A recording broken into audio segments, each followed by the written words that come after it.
Assalamualaikum warahmatullahi wabarakatuh. Alhamdulillah, segala puji bagi Allah. Kita bersyukur kepadanya yang menjadikan kita orang-orang yang mulia, memberikan iman di dalam hati kita, sehingga ini menjadikan kita orang-orang yang mulia di mata Allah Subhanahu wa Ta'ala.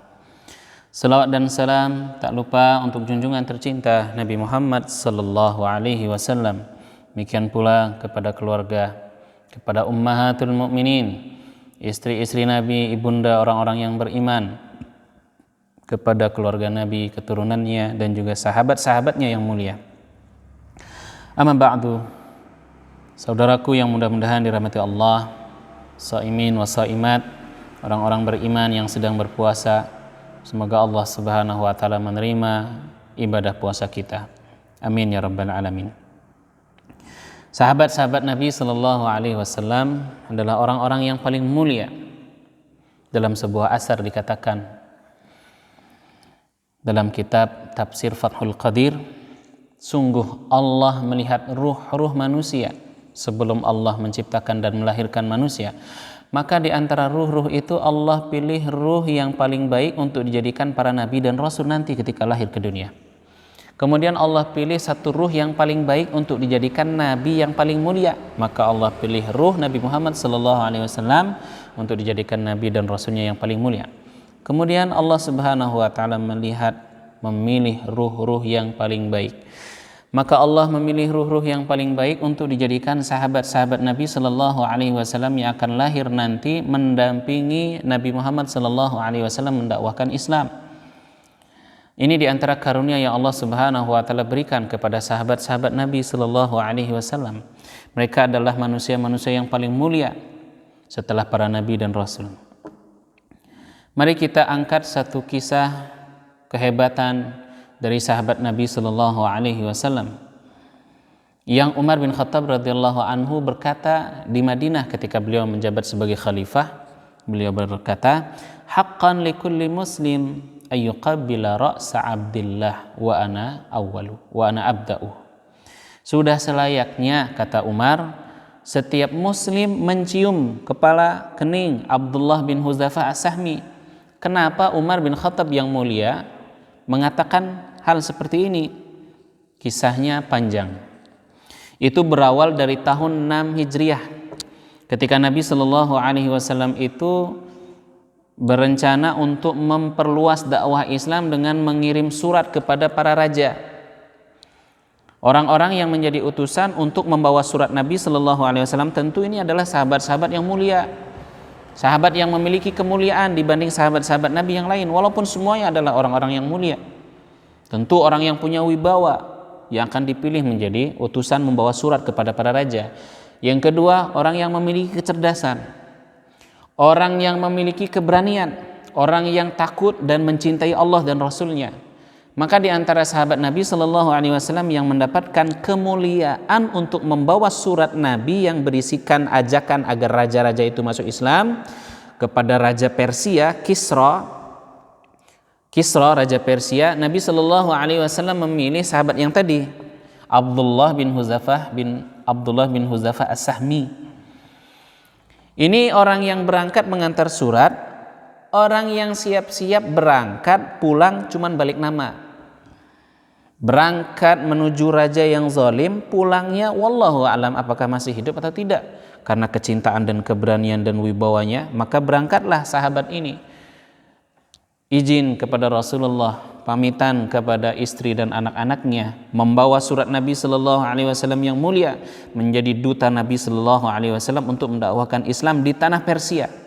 Berangkatlah sahabat yang mulia ini, hingga akhirnya dia sampai di istana.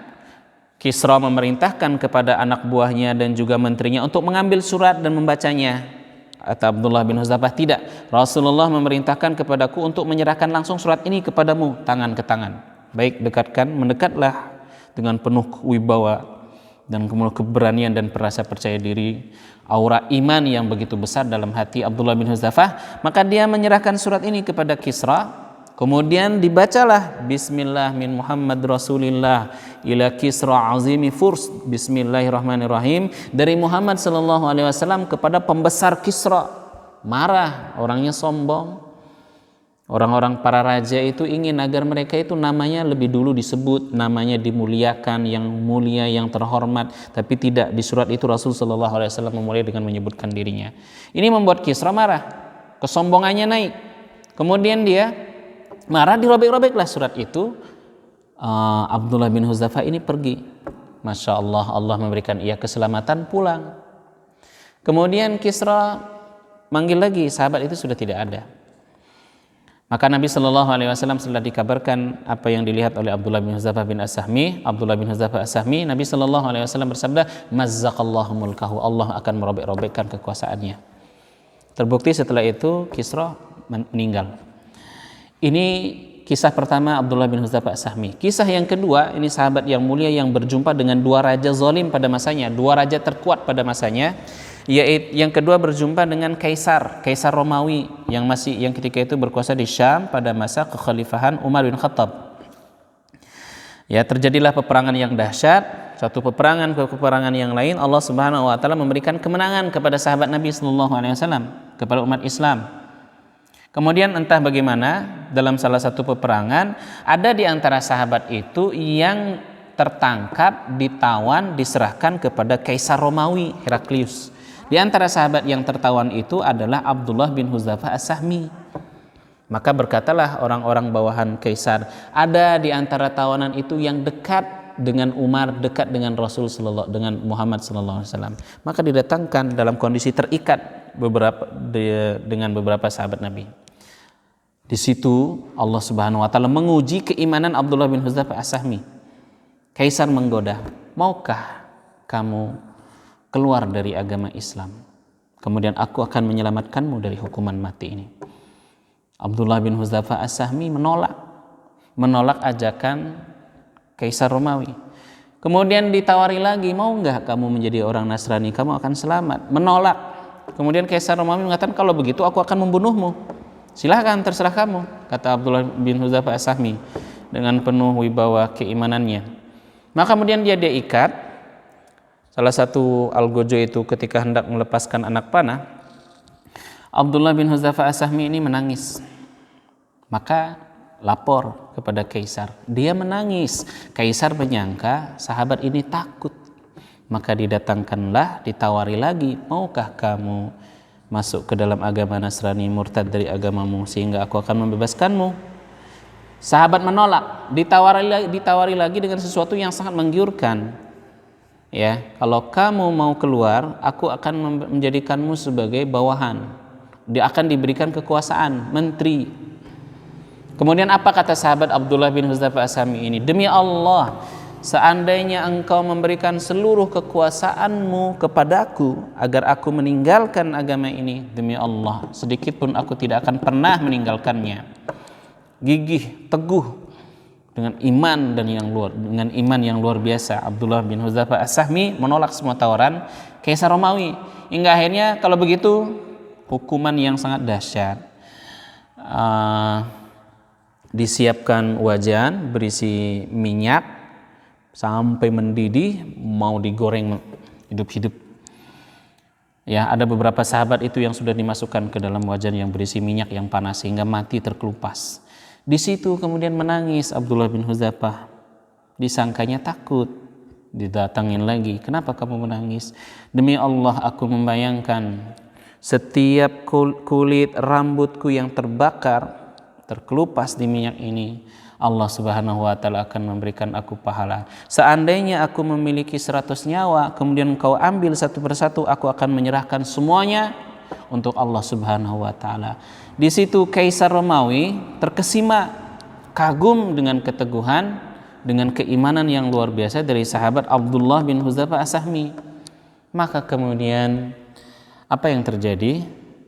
Kaisar menawarkan sesuatu yang ringan, yang tidak menimbulkan madarat bagi umat Islam. Maukah kamu mencium keningku? Aku akan membebaskanmu. Abdullah bin Huzaifah berpikir, cuman mencium kening raja yang zalim ini, aku selamat dan kaum muslimin selamat, kenapa tidak? Akhirnya dia mencium kening kepala Kaisar Romawi sebagai bentuk kehormatan, penghormatan, hingga akhirnya dia dibebaskan. Kemudian sampai di Madinah, berjumpa dengan Umar bin Khattab, ia mengisahkan kisah ini. Maka kemudian Umar pun terkagum-kagum dengan kehebatan, keteguhan dan keimanan Abdullah bin Hudzafah. Karena itu Umar berkata kepada kaum muslim, haqqan likulli muslim ayyuqabbila ra'sa Abdullah bin Hudzafah as-Sahmi.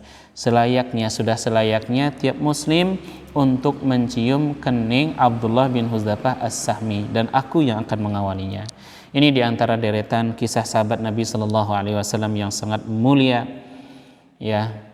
Di antara cara agar Allah Subhanahu wa taala menjaga keimanan kita, agar semangat kita dalam mengerjakan ibadah Ramadan ini senantiasa terjaga, di antaranya adalah dengan membaca, mempelajari kisah-kisah sahabat-sahabat Nabi Sallallahu Alaihi Wasallam yang mulia, yang berisi kedermawanan, keberanian, kedermawanan, kejuhudan, ketaatan, ya, kisah-kisah kepahlawanan, keilmuan para sahabat-sahabat Nabi Sallallahu Alaihi Wasallam, sehingga dengan membaca kisah-kisah mereka itu akan memelihara iman kita, menjaga semangat kita untuk mengerjakan ketaatan, terlebih dalam situasi seperti saat ini, ya, saat situasi Allah Subhanahu Wa Taala menguji iman kita, saat ibadah kita kerjakan sendiri, salat kita kerjakan sendiri. Maka agar Allah menjaga semangat dan keimanan dan keistiqomahan kita, mempelajari, membaca kisah-kisah sahabat-sahabat Nabi Sallallahu Alaihi Wasallam yang mulia. Ini yang bisa saya sampaikan. Terima kasih. Mohon maaf apabila ada yang kurang. Assalamualaikum warahmatullahi wabarakatuh.